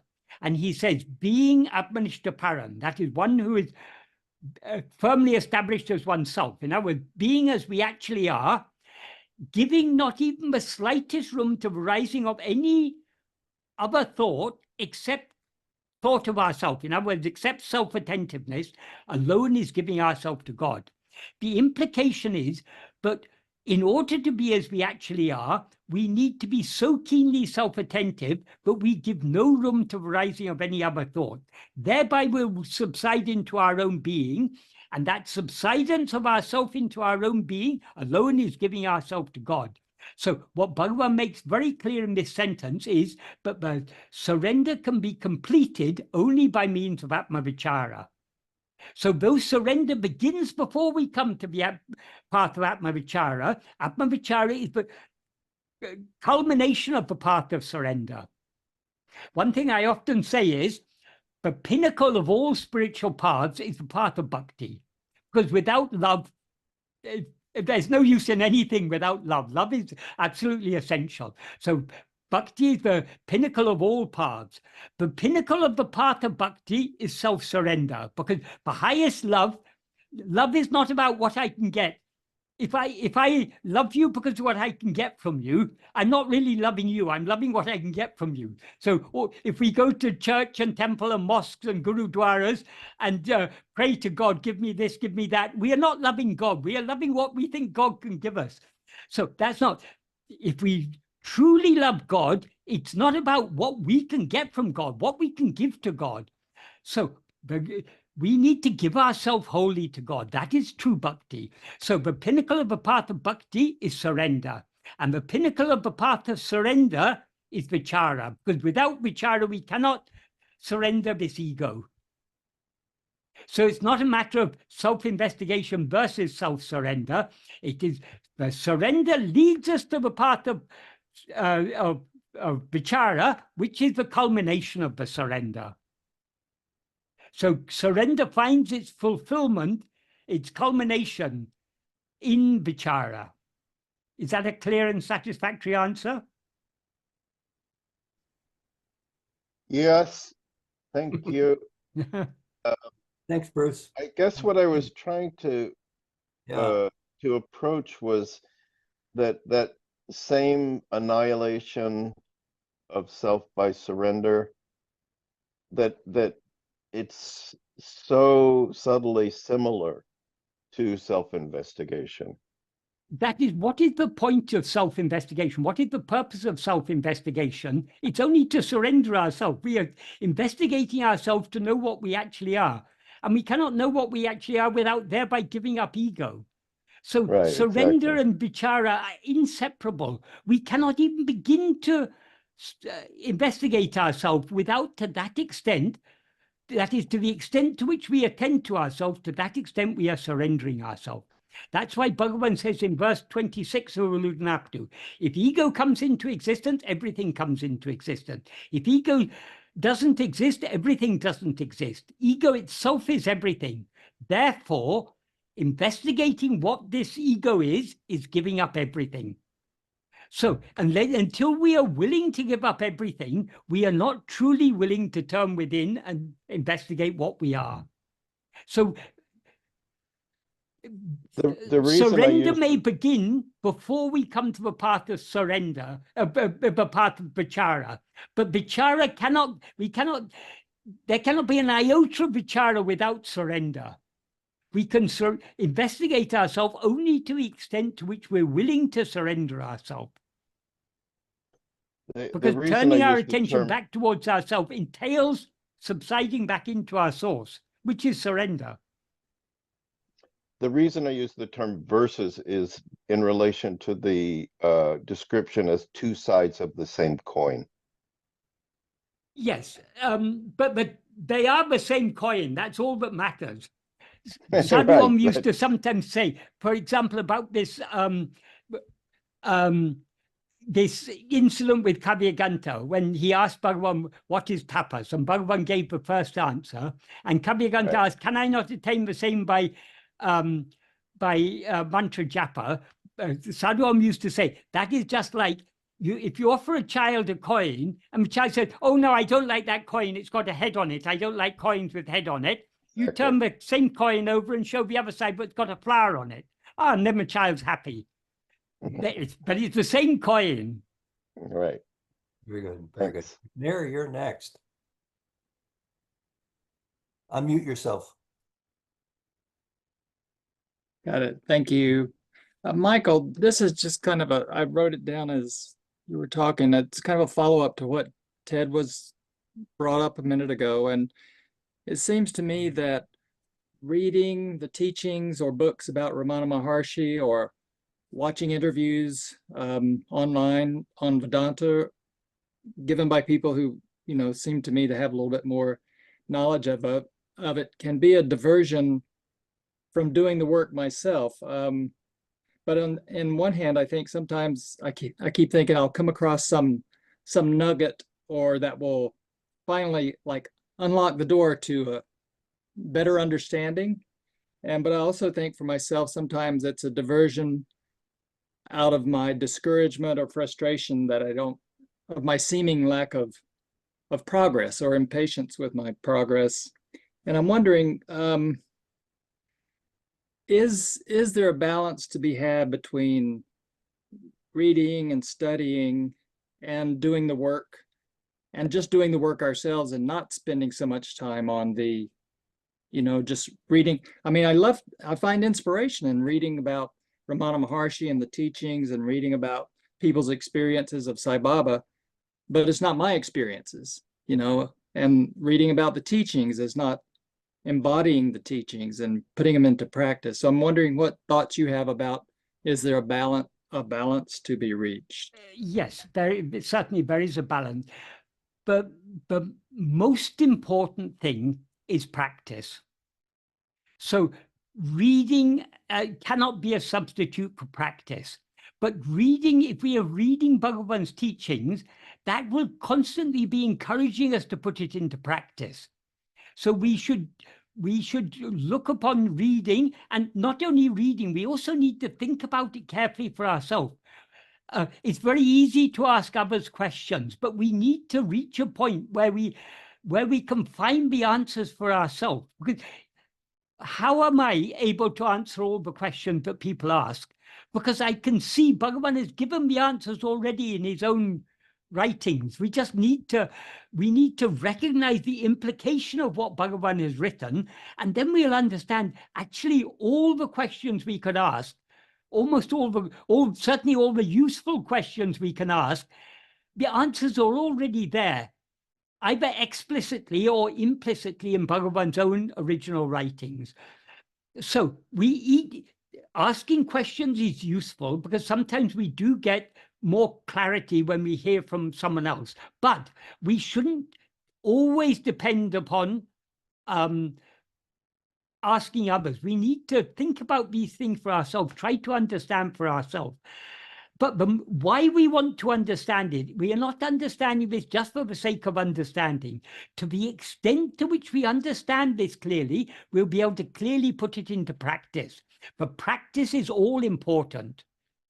So the sravana, that's the reading and listening, and the manana, the reflection, these are supports for the practice. They can never be a substitute for the practice. Does that answer your question? Yeah, thank you, Michael. That's good. Ted, can I, since this question has come up, it's somewhat related to one other question. Which one? Call it out by number if you can find it. The number 5, Megan's question. Very good. Why don't you? Shall I read it? Yeah, she's here too. Megan, Oh. do you want to read your own question? Well, she was here anyway. I don't see her name right now. Let me check page 2 here. No, so But anyway, it's relevant and she can hear the answer afterwards. yeah. What she wrote was, I have heard how there have been a few ripe souls who have experienced complete awakening simply upon hearing it.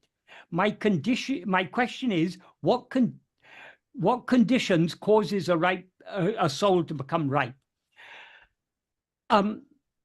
Firstly, about this, who experience complete awakening simply by hearing it, some people misunderstand this and they think merely by sravana, merely by hearing, you can know the truth. No, those who understand merely by hearing are those who, for example, there was a devotee of Bhagavan, Tinay Swami. He was a professor of biochemistry in Madras Medical College, and he had been selected to go abroad for higher studies, actually to Duke University, for further studies, for postdoctoral studies or whatever it was. But someone junior to him in the department who had more political influence managed to get that changed so that he was sent to Duke University. So on a matter of, because it was a clear case of corruption, Tinay Swami resigned his job. And while waiting to get another job, he told his family he was going to come and stay in Tiruvannamalai. He visited Bhagavan just once or twice before that. But he was obviously a very ripe soul, because after spending a few months here, here means in Tiruvannamalai,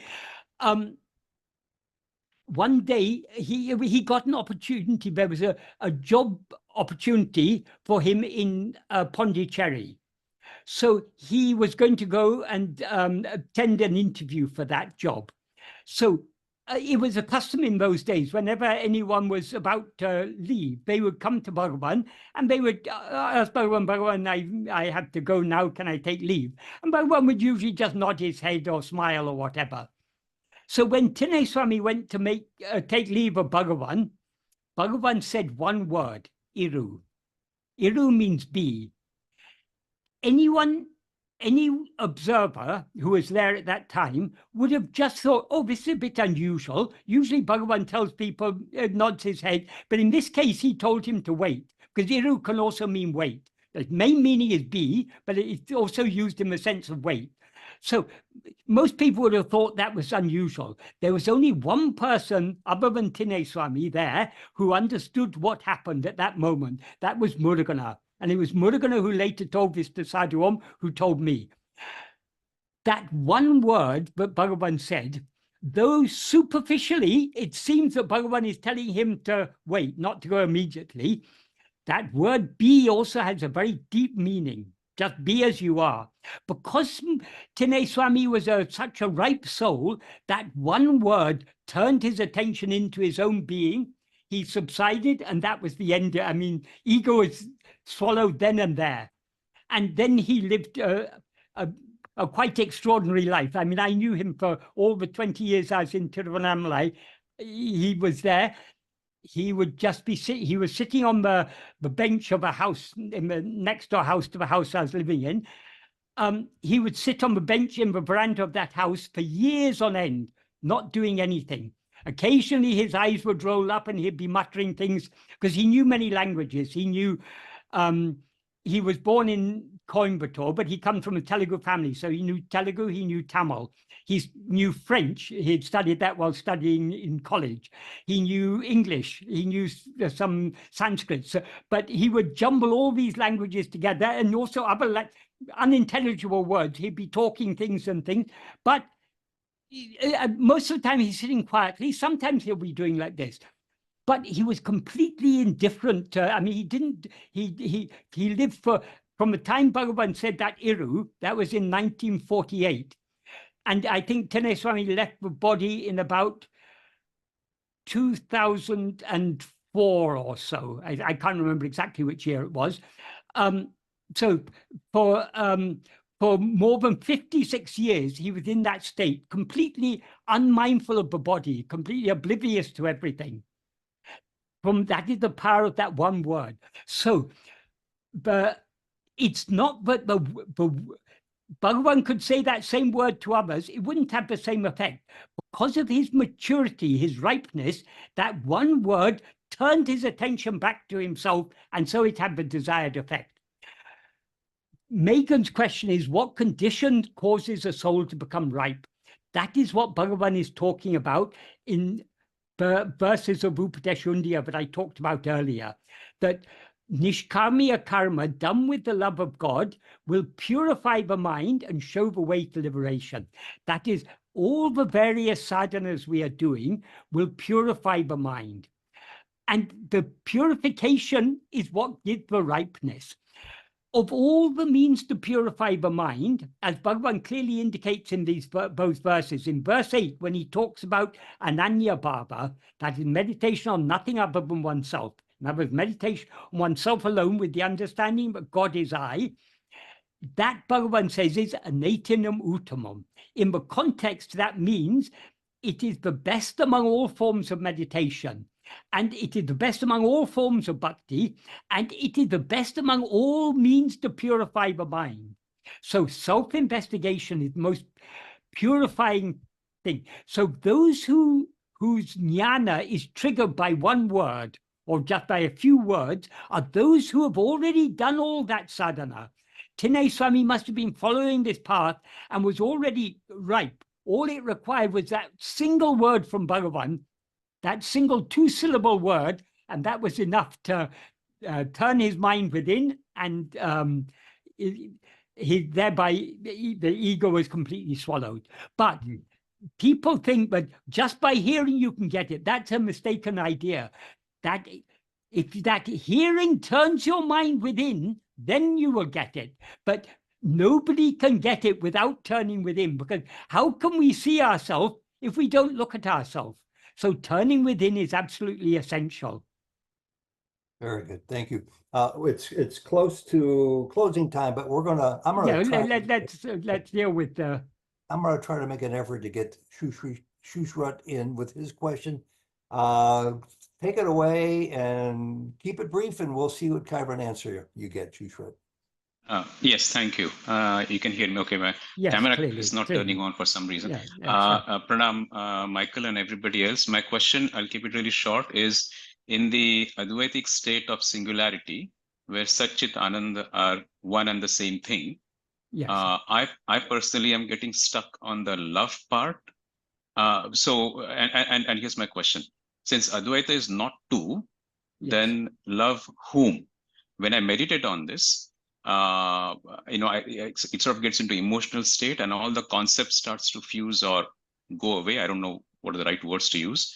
And I seem to walk on the razor's edge of nothingness on one side and not sure what on the other. And so if you can comment on this, that's my question. This is a good question. Many theologians, Christian theologians, and generally even Hindu theologians, even Vedantists, argue that love is always for another. So that there can be true love for God only if God is other. That is the idea that many people have. But this is overlooking one thing that we all know, but Bhagavan, we all know it, but Bhagavan has pointed it out to us. That is in the first paragraph of jñāna. This first paragraph of jñāna is particularly important because when Bhagavan wrote the essay version, he rearranged the answers he had given to Shiva Prakashan Pillai. He also changed the wording, omitted some things, and formed this text. But he added this introductory paragraph, which is not part of the answers he'd given to Shiva Prakashan Pillai. So this is such an important paragraph. He begins by saying, Sakadala Jivagalum Dukhamembadindri Epodum Sukhamai Irika Virumbuvadalam. Since all jivas, all sentient beings, like, love, or want to be always happy without misery. This is something we all know. We all want to be happy. We all want to be free of misery. Then he says, this is the important point in connection with your question. Yavakum tanidtileye parama priyam iram. Since for everyone, the greatest love is only for oneself. That is, we all love ourselves. Love for ourselves is our very nature. We cannot be without loving for ourselves, without loving ourselves. In fact, we love ourselves more than we love anything else.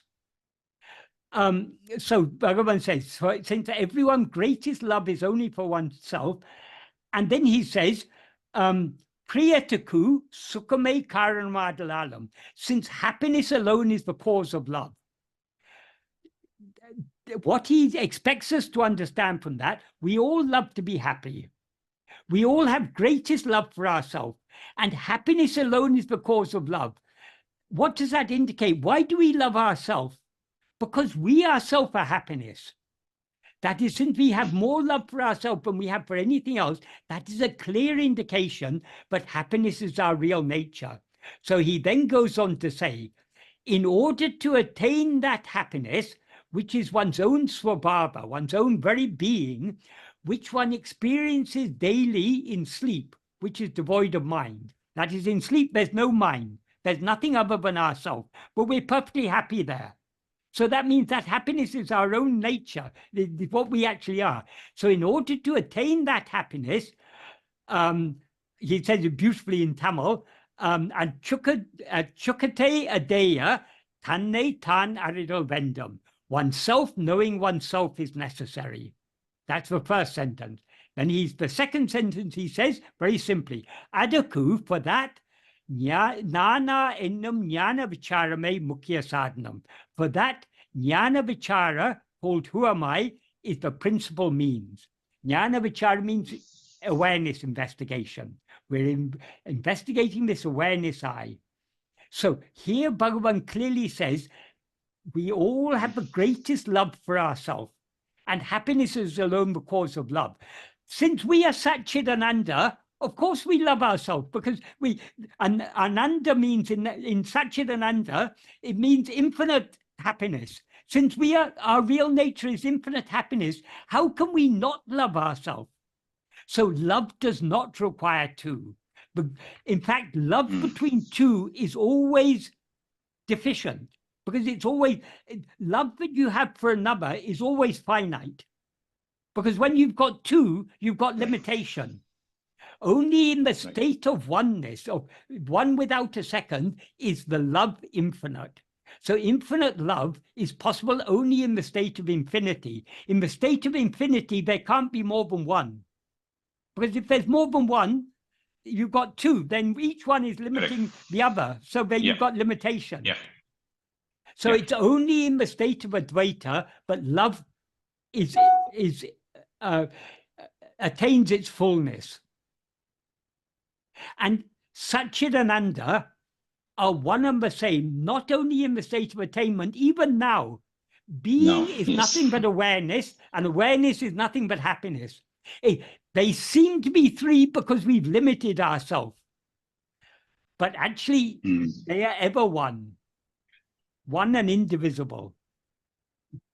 And happiness and love imply the same, because as Bhagavan says, happiness, in the state of duality, we say happiness is the cause of love. In the state of non-duality, happiness is love itself. Love is happiness itself. Right. And that is what we really are. So our happiness is our very nature. Shushwa, thank you very much for that question. Thank you. Our program today, but I wanted to end on one note, if I can, Michael. About 10, 12, 15 minutes ago, you said something I hear you say quite a lot. I personally think it needs to be said more. The most important thing is practice. And I say this because I talk to a lot of newcomers, especially now that I invite people who see you on YouTube on the recorded version of your talks and answering questions. And they bring up quite often how disillusioned they are with the scant, if any, progress they seem to be making. Some are brand new, so you don't expect much progress. Some have been around for a couple of years, still considering themselves new, and they have the same complaint. I hope that continues to come through in your talks about the absolute need to stay with the program. We shouldn't be looking for progress. That is what we are looking for, is what is ever existing, our own being. Yeah. So the more we have liking to attend to our own being, the more we are progressing. Bhagavan used to say, perseverance is the only sign of progress, because perseverance is the measure of our love. If we truly love to know what we actually are, we will attend to ourselves. The stronger our love to know what we are, the more we will attend to ourselves. So the more we persevere in this practice, the more we were making progress. We may not seem to be making progress. It may seem to us, but the very fact that we are persevering, that itself is a clear sign of progress. So we should never give up. We shouldn't get disheartened. And we should remember we are not looking for something that is there in the future. When will I progress? When will I get liberation? According to Bhagavan, liberation is here and now. You are already liberated. All you need to do is to see yourself, see what you actually are, and you will know that you are Nitya Mukta. Yeah. I think it's inevitable, though, for some people to use, or for many people to use the word progress. We are limited by language. Yeah. Yeah, we already are what we are. We don't have to go looking for it. But we need to understand. Fog that covers it. Yeah. We need. It's the very fact that we are trying to attend to our own being is itself progress, as Bhagavan says. Thank you. Perseverance is the only true sign of progress. Yeah. Any last word from you, Michael, before we go? We won't see you until April. Perseverance. Practice. Thank you very much. And what is the practice? Such a simple practice. Simply attend to ourselves. As Bhagavan says in the 11th paragraph of Nana, Oruvan tan sarupam adayam varayil nirantara swarupa smaranaye kai patruvanayan adu andre podam. If until one attains Swarupa, until one attains one's own real nature, in other words, until we completely lose ego, if one clings firmly to uninterrupted self-remembrance, in other words, self-attentiveness, that alone is sufficient. So all we need to do is to attend to ourselves, remember our own being. I am. If we hold on to that, that is all that is required. Nothing else is required. It is so simple. The problem is our lack of love. And how will we cultivate the love for that? Only by practice. Michael, you said many important things today. This, of course, is one of them. I would say it's the most important thing, but arguments would occur because other points were very important too. Thank you very, very much. And thank you, Michael. Thank you. And I couldn't Then one quick question, if I can ask Michael, one small question, if I can ask Michael. Yes. Hi, Michael, just wanted to check whether you have any video of your explanation of Vuladuna Pradu in video format of all 30 slokas. 40. 40, okay. If you go to my YouTube channel, Sri Ramana Teachings, there is if you click on the top, there's a playlist. If you look at the playlists, there are playlists on Ulladu and Upadesha on most of the main works of Bhagavan. There are playlists. Okay, Sri Ramana teachings. Sri Ramana teachings. Or alternatively, you can go to my website, happinessofbeing.com. Okay. And there's a video page. There it lists all the playlists in the order, in a more logical order. Okay. Fine. Thank you. Thank you. On that note, Awesome. God bless. We'll see you next See you next month. Awesome. Right. Okay. Namo Ramana. Nam- Jai Bhagavan.